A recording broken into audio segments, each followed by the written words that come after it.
Come summertime, you can catch me poolside enjoying a big bowl of steamed, garlicky, buttery clams cooked in some beer or wine, depending which one you want to pick.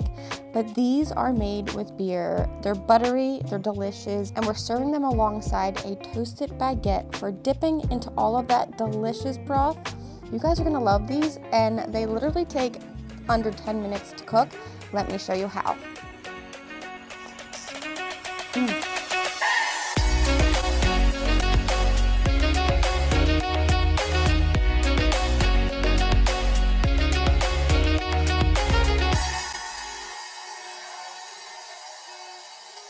Clams are one of my favorite things to cook. They're just an easy appetizer if I have family over, but even when I'm alone, I love a big bowl of these all for myself. I've got myself some clams. We're gonna rinse these under salty, cold water, switching out the water a few times until it runs clear. Rinsing them under the water will make them spit out all that sand, as you can see in the bottom of our bowl. We've got our Blackstone set to medium-high heat. We'll drop down a throwaway tin tray. To that, we'll drizzle on a little extra virgin olive oil, adding in some good Irish butter, a handful of garlic cloves. Now I'm gonna take the stems of my Italian flat leaf parsley, tear them off, drop them into this with a little bit of crushed red pepper, which is optional, but I love the little kick of heat. Let this just bubble for a few minutes until you can smell the garlic, you can smell the parsley, the butter is melted down.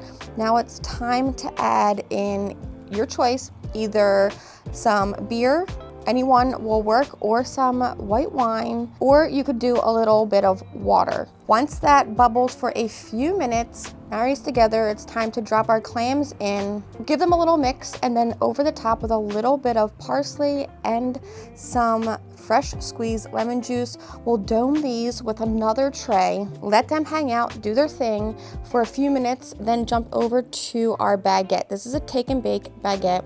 We'll slice it up, get this on to the hot griddle in a little bit of extra virgin olive oil, kind of making a crostini here. It's only gonna take about 60 to 90 seconds on each side until they're crispy. I'm gonna take some of that extra oil, drizzle it over the other side, jump back over to our clams, give them a mix. This way, these clams, each and every one has some room to open up, dome them again, jump over to our bread, give it a flip. At this point, I'm gonna take off my bread.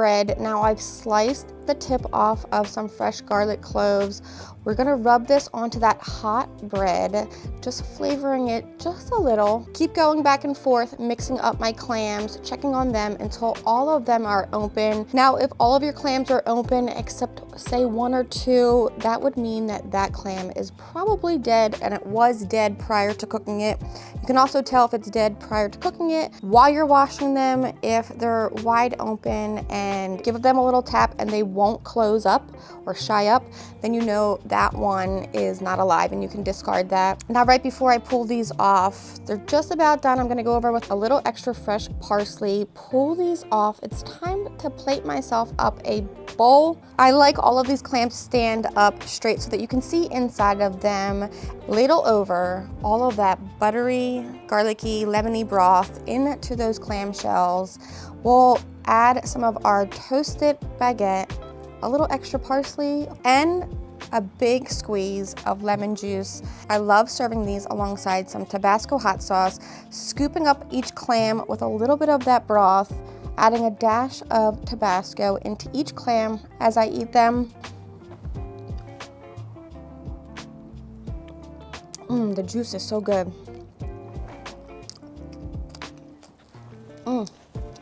This reminds me of, seriously, sitting at my grandparents' house growing up on the shore. We'd eat clams at like 4 o'clock in the morning. So good. Why were you up at 4 in the morning? Well, because it's a big Italian family with big bands playing and pizza's being cooked at like 2, from garden veggies out of the garden, tomatoes, canned tomatoes or jarred tomatoes, hot peppers, big band music, my aunts, my uncles, my cousins. Gosh, it was a party till like 4 o'clock in the morning. Crabs, clams, my grandmother making homemade pasta at like 9 o'clock at night. I miss it. This is what it's all about, food. Seriously, I hope this becomes part of your family at home this summer and maybe a tradition just like mine. Another food memory, that's what it's all about. Make these, post them, or send me a picture. I would love to see. Until next time, I'm Blackstone Betty. I love sharing my family style recipes with you at home.